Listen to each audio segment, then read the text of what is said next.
The two angels reached Sodom in the evening, as Lot was sitting at the gate of Sodom. When Lot saw them, he got up to greet them, and bowing down with his face to the ground, he said, "Please, my lords, come aside into your servant's house for the night and bathe your feet. You can get up early to continue your journey." But they replied, "No, we will pass the night in the town square." He urged them so strongly, however, that they turned aside to his place, and entering his house, he prepared a banquet for them, baking unleavened bread, and they dined. Before they went to bed, the townsmen of Sodom, both young and old, all the people to the last man, surrounded the house. They called to Lot and said to him, "Where are the men who came to your house tonight? Bring them out to us that we may have sexual relations with them." Lot went out to meet them at the entrance. When he had shut the door behind him, he said, "I beg you, my brothers, do not do this wicked thing. I have 2 daughters who have never had sexual relations with men. Let me bring them out to you, and you may do to them as you please. But do not do anything to these men, for they have come under the shelter of my roof." They replied, "Stand back. This man," they said, "came here as a resident alien, and now he dares to give orders. We will treat you worse than them." With that, they pressed hard against Lot, moving in closer to break down the door. But his guests put out their hands, pulled Lot inside with them, and closed the door. They struck the men at the entrance of the house, small and great, with such a blinding light that they were utterly unable to find the doorway. Then the guests said to Lot, "Who else belongs to you here? Sons-in-law, your sons, your daughters, all who belong to you in the city, take them away from this place. We are about to destroy this place, for the outcry reaching the Lord against those is so great that the Lord has sent us to destroy it." So Lot went out and spoke to his sons-in-law, who had contracted marriage with his daughters. "Come on, leave this place," he told them. "The Lord is about to destroy the city." But his sons-in-law thought he was joking. As dawn was breaking, the angels urged on Lot, saying, "Come on, take your wife with you and your 2 daughters who are here, or you will be swept away in the punishment of the city." When he hesitated,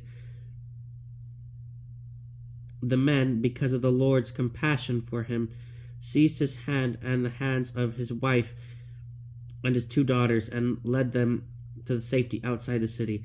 As soon as they had brought them outside, they said, "Flee for your life. Do not look back or stop anywhere on the plain.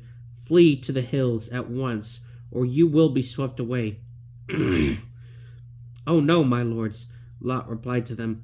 "You have already shown favor to your servant, doing me the great kindness of saving my life, but I cannot flee to the hills, or disaster will overtake and kill me. Look, this town is ahead, is near enough to escape to. It is the only small place. Let me flee there. Is it not a small place to save my life?" "Well then," he replied, "I grant you this favor too.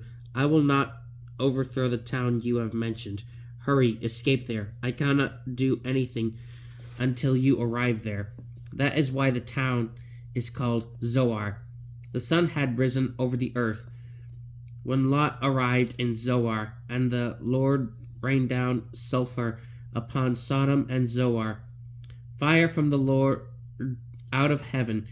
He overthrew those cities and the whole plain, together with the inhabitants of the cities and the produce of the soil.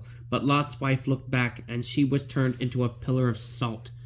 The next morning Abraham hurried to the place where he had stood before the Lord.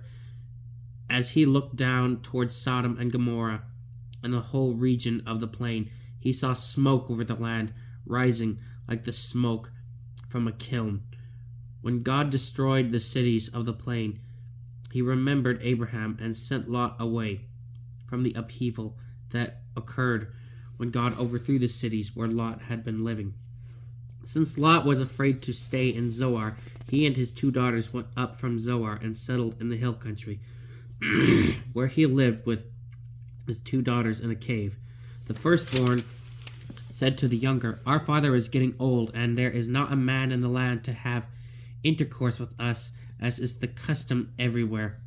Come, let us ply our father with wine and then lie with him, that we may ensure posterity by our father." So that the night they plied their father with wine, and the firstborn went in and lay with her father, but he was not aware of her laying down or getting up. The next day the firstborn said to the younger, "Last night I lay with my father.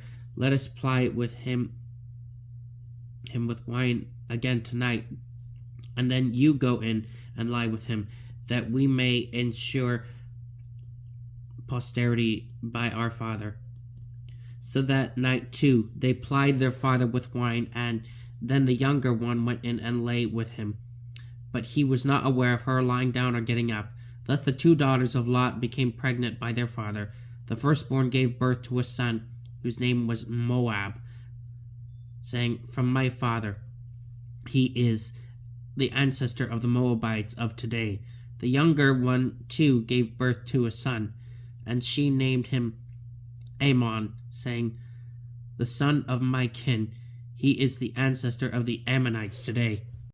From there Abraham journeyed on to the region of Negeb, where he settled between Kadesh and Shur. While he resided in Gerar as an alien, Abraham said to his wife Sarah, "She is my sister." So Abimelech, king of Gerar, sent and took Sarah. But God came to Abimelech in a dream one night and said to him, "You are about to die because of the woman you have taken, for she has a husband." Abimelech, who had not approached her, said, "O Lord, why would you kill an innocent man? Was not the one who told me, 'She is my sister'?" She herself also stated, "He is my brother. I acted with pure heart and with clean hands." God answered him in the dream, "Yes, I know you did it with a pure heart. In fact, it was I who kept you from sinning against me.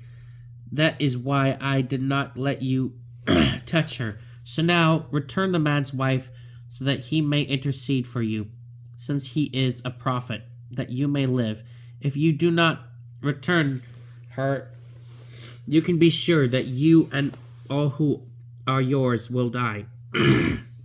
Early the next morning, Abimelech called all his servants and informed them that everything that had happened, and the men were filled with fear. Then Abimelech summoned Abraham and said to him, "What have you done to us? What wrong did I do to you that you would have brought such great guilt on me and my kingdom? You have treated me in an intolerable way. What did you have in mind?" Abimelech asked him, "that you would do such a thing." Abraham answered, "I thought there would be no fear of God in this place, and so they would kill me on account of my wife. Besides, she really is my sister, but only my father's daughter, not my mother's. And so she became my wife. When God sent me wandering from my father's house, I asked her, 'Would you do me this favor? In whatever place you come to say, he is my brother.' Then Abimelech took flocks and herds and male and female slaves and gave them to Abraham. And he restored his wife Sarah to him. Then Abimelech said, 'Here, my land is at your disposal. Settle wherever you please.' To Sarah he said, 'I hereby give your brother 1,000 shekels of silver. This will preserve your honor before all who are with you, and will exonerate you before everyone. Abraham then interceded with God, and God restored health to Abimelech, to his wife and his maidservants, so that they bore children. For the Lord had closed every womb in Abimelech's household on account of Abraham's wife Sarah. This is the word of the Lord.